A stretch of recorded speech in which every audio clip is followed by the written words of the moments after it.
the entire Yamaha staff, we wish you a warm welcome to Saxtorp.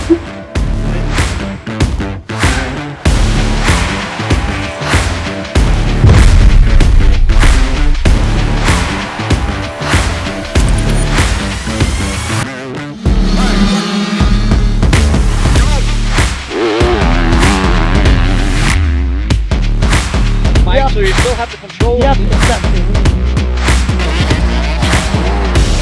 Alright, my name is Kenneth Holund and I'm riding in Denmark and for the Yamaha Scandinavian, and I've been doing that for 9 years now.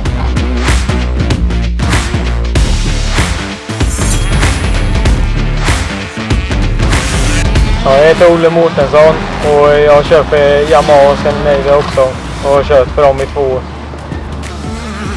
Det nästan grötar sig i halsen när jag säger det. Det här har varit underbara dagar.